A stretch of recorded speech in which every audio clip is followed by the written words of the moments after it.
श्री कृष्ण कहते हैं कि हर आदमी के स्वभाव में भिन्नता होती है। उसकी ये भिन्नता उसे दूसरों से अलग पहचान प्रदान करती है। ऐसे में कभी कभी कुछ चीज़ों के नज़रिए को लेकर आपस में विरोधाभास की स्थिति बन जाती है। अपने साथी के ऐसे विशिष्ट गुण को पहचानने की कोशिश करें। रिश्ते ऐसे बनाओ जिसमें शब्द कम और समझ ज़्यादा हो, झगड़े कम और नज़रिया ज़्यादा हो।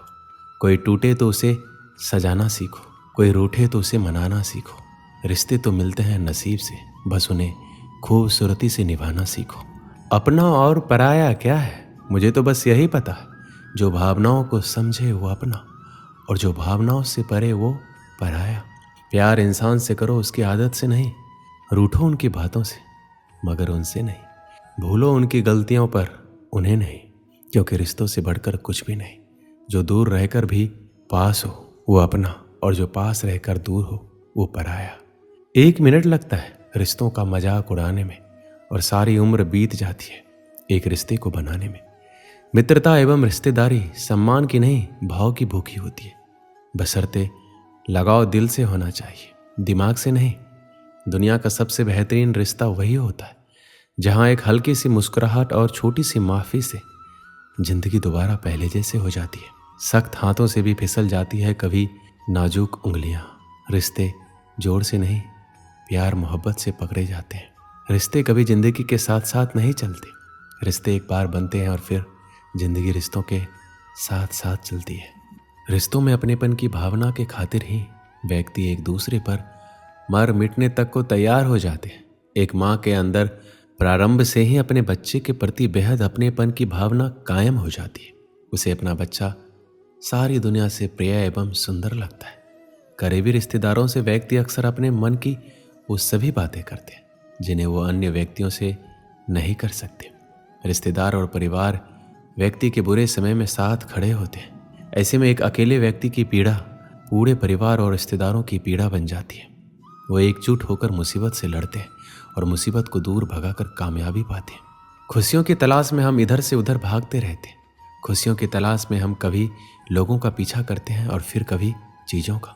हमारी पसंद नापसंद, लालच और कई सुविधाओं की चाह भी हमारी खुशियों के रास्ते में आते रहती है, और हम टेढ़े मेढ़े रास्तों पर दौड़ते रहते हैं। हमें लगता है कि सुख, सुविधा और धन का होना ही खुशियाँ हैं। हम अपनी खुशियाँ अपने अंदर नहीं बल्कि बाहर उन चीज़ों और लोगों में ढूंढते हैं जो सिर्फ 2 पल की खुशियां देकर गायब हो जाते हैं। पैसे और सुख सुविधाओं के साथ आप खुश हो सकते हैं, लेकिन आप लंबे समय तक खुश नहीं रह सकते। खुश रहने के लिए आपको सरल और साधारण होना पड़ेगा। जब आपका मन बिना किसी वजह और बिना किसी जरूरत के खुश रहने लग जाएगा, उस दिन आप सरल बन जाएंगे। श्री कृष्ण कहते हैं कि खुश होना सरल है, लेकिन सरल होना मुश्किल है। श्री कृष्ण कहते हैं कुछ दिल के रिश्ते सरेआम नहीं होते, सिर्फ महसूस किए जाते हैं, परंतु उनके नाम नहीं होते। रिश्ते हम एक दूसरे पर भरोसा करने और विश्वास करना सिखाते हैं। जब हमें खुद पर भरोसा होता है तो हम अपने जीवन में हर मुश्किल का सामना कर सकते हैं और हर कुछ पा सकते हैं और अपने सपनों को हासिल कर सकते हैं। हमारे रिश्तों को याद रखना महत्वपूर्ण है, क्योंकि वो हमें जोड़े रखते हैं और हमें अलग होने से रोकते हैं। किसी भी रिश्ते में, जैसे कि आपकी बहन, भाई, माता पिता और रिश्तेदारों के साथ, रिश्तों को मजबूत बनाना चाहिए। हमें हर दम एकजुट रहना चाहिए ताकि हम मुश्किल हालात में हार ना माने। एक रिश्ते में दुनिया आती जाती रहती है, फिर भी दोस्ती दिलों को मिला देती है। वो दोस्ती ही क्या जिसमें नाराजगी ना हो, पर सच्ची दोस्ती दोस्तों को मना ही लेती है। अंत का जश्न मनाए, क्योंकि वो नई शुरुआत से पहले होते हैं। ये एक अच्छा संकेत है। टूटे हुए दिल का होना, इसका मतलब है कि हमने किसी चीज़ के लिए प्रयास किया है। यदि यह तुम्हें नष्ट कर रहा है तो ये प्रेम नहीं है। ये खराब रिश्ता आपको उस समय की तुलना में अधिक अकेलापन महसूस कराएगा जब आप अकेले थे। रिश्ते खून के नहीं होते, रिश्ते एहसास के होते हैं। अगर एहसास हो तो अजनबी भी अपने होते हैं, और अगर एहसास ना हो तो अपने भी अजनबी हो जाते हैं। केवल उन पर भरोसा करें जो आप में निम्न 3 बातें देख सकें: आपके हंसी के पीछे का दर्द, आपके गुस्से के पीछे का प्यार, आपके खामोशी के पीछे का कारण। रिश्ते कांच की तरह होते हैं, टूट जाए तो चुभते हैं। इन्हें संभाल कर हथेली पर सजाना, क्योंकि इन्हें टूटने में 1 पल और बनाने में बरसों लग जाते हैं। कोशिश करो कि कोई तुमसे ना रूठे, जिंदगी में अपनों का साथ ना छूटे। रिश्ता कोई भी हो उसे ऐसे निभाओ कि उस रिश्ते की डोर जिंदगी भर ना टूटे। रिश्ते हमेशा तितली जैसे होते हैं, जोर से पकड़ो तो मर जाते हैं, छोड़ दो तो उड़ जाते हैं, अगर प्यार से पकड़ो तो अपना रंग छोड़ जाते हैं। किसी भी रिश्ते को तोड़ने से पहले एक बार अपने आप से जरूर पूछना कि आज तक उस रिश्ते को क्यों निभा रहे थे। किसी भी मोड़ पर अगर हम बुरा लगे तो जमाने को बताने से पहले एक बार हमें जरूर बता देना। पूरी दुनिया की सबसे खूबसूरत जोड़ी मुस्कुराहट और आंसू है। इन दोनों का मिलना मुश्किल है, लेकिन जब ये दोनों मिलते हैं तो वो पल सबसे खूबसूरत होता है। अग्नि क्या करती है? जलाती है, फिर चाहे वो लकड़ी हो, कोयला हो, वस्त्र हो या जो भी आप अग्नि में डालोगे वो भस्म हो जाएगा। किंतु सोना, यदि आप सोने को अग्नि में डालोगे तो वो कुंदन बनकर अपना अस्तित्व निखार लेता है। यदि आप लोहे की ताप दो तो वो फौलाद बन जाता है। क्यों होता है ऐसा? क्योंकि उनके भीतर की अग्नि उनको जलाने वाली अग्नि से अधिक तीक्ष्ण होती है। ये अग्नि है पवित्रता की। यदि आपका निश्चय दृढ़ है, आपके विचार पावन है तो कुंदन बनकर निकलेगा, फौलाद बनकर निखरोगे, भीतर से बल पाओगे और कोई आपके साथ अनिष्ट नहीं कर पाएगा। नदी का जल मीठा होता है, सागर का जल खारा और किसी नाले का जल दुर्गंध से भरा। क्यों? नदी का जल मीठा होता है क्योंकि वो सबको जल देती है। सागर जल लेता है इसलिए खारा होता है और नाला उसका बहना रुक जाता है और इसी कारण से वो दुर्गंधपूर्ण हो जाता है, किसी काम का नहीं रहता। हमारे जीवन में कुछ ऐसा ही होता है। यदि नदी की भांति जीवन में कुछ देना सीखो तो जीवन में मिठास बनी रहेगी। यदि सागर की भांति बांटने के स्थान पर केवल संचय करते रहो तो मन में खटास बढ़ती रहेगी। और यदि नाले की भांति बहना छोड़ दो, कर्म करना छोड़ दो तो किसी काम के नहीं रहोगे। इसलिए बिना किसी विराम के कर्म करते रहो और जो कुछ भी आपके पास है उसे बांटना सीखो। एकलव्य एक निषाद बालक था। वह धनुर्विद्या में प्रवीण होना चाहता था। इसके लिए गुरु द्रोणाचार्य से धनुर्विद्या की शिक्षा प्राप्त करना चाहता था। एक दिन वह गुरु द्रोणाचार्य के पास पहुंचा और अपना शिष्य बना लेने का निवेदन किया। गुरु द्रोण केवल क्षत्रिय राजकुमारों को ही धनुर्विद्या सिखाते थे, इसलिए उन्होंने एकलव्य को धनुर्विद्या सिखाने से मना कर दिया। एकलव्य लौट गया। गुरु द्रोण के द्वारा मना कर देने पर भी उसने धनुर्विद्या को पूरे लगन से सीखने का प्रयास किया। उसने मिट्टी से गुरु द्रोण की प्रतिमा का निर्माण किया और उसे अपना गुरु मानकर धनुर्विद्या का अभ्यास करने लगा। गुरु द्रोण पांडु पुत्र कौरव को धनुर्विद्या की शिक्षा दे रहे थे।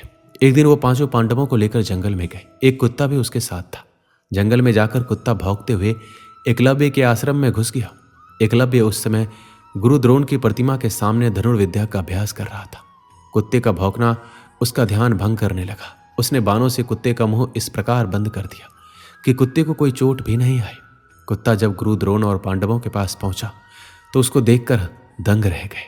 वो उसके साथ एकलव्य के आश्रम में पहुंचे और उसे गुरु द्रोण की प्रतिमा के सामने धनुर्विद्या का अभ्यास करता हुआ पाया। गुरु द्रोण ने उससे पूछा, क्या कुत्ते का मुंह बाणों द्वारा उसने ही बंद किया है? तो उसने हाथ जोड़कर सिर झुका लिया। गुरु द्रोण उसकी धनुर्विद्या से बहुत प्रभावित हुए और उससे पूछा, तुम्हारा गुरु कौन है? एकलव्य ने गुरु द्रोण का नाम लिया। गुरु द्रोण चकित रह गए। उन्होंने कहा, मैंने तो तुम्हें कभी धनुर्विद्या नहीं सिखाई, तो मैं तुम्हारा गुरु कैसे हुआ?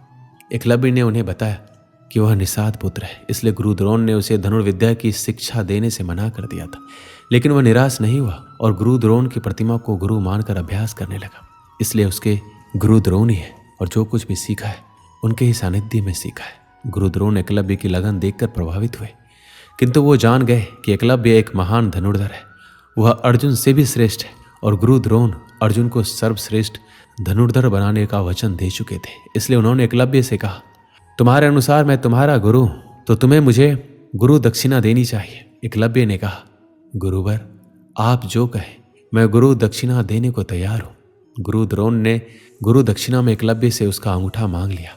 किसी भी धनुर्धर के लिए अंगूठा अत्यंत महत्वपूर्ण होता है। उसकी ही सहायता से वह धनुष बाण चला पाता है। गुरु द्रोण के अंगूठा मांगने के पीछे की मंशा ये थी कि एकलव्य अर्जुन से अच्छा धनुर्धर ना बन पाए। एकलव्य ने एक क्षण भी नहीं सोचा और अपना अंगूठा काटकर गुरु द्रोण को समर्पित कर दिया। उसके बाद वह बिना अंगूठे के ही धनुर्विद्या का अभ्यास करने लगा और उसमें भी निपुण हो गया। इस कहानी से हमें यही सीख मिलती है कि समर्पण, लगन और दृढ़ निश्चय किसी भी परिस्थिति में सफलता प्राप्त करने के महत्वपूर्ण तत्व होते हैं।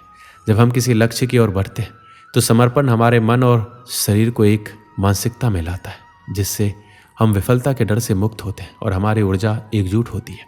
लेकिन ये दर्शाती है कि हमें अपने लक्ष्य की प्राप्ति के लिए अपनी सारी मेहनत और उम्मीद लगानी चाहिए। यदि हम सिर्फ अपने लक्ष्य की ओर सिर ही फेर देते हैं तो हमारे सपने कभी हकीकत नहीं बन सकते। इसके साथ ही दृढ़ निश्चय भी महत्वपूर्ण होता है। जब हम दृढ़ निश्चय से काम करते हैं तो हमारी संघर्षपूर्ण शक्ति बढ़ती है और हम किसी भी मुश्किल से निराश नहीं होते।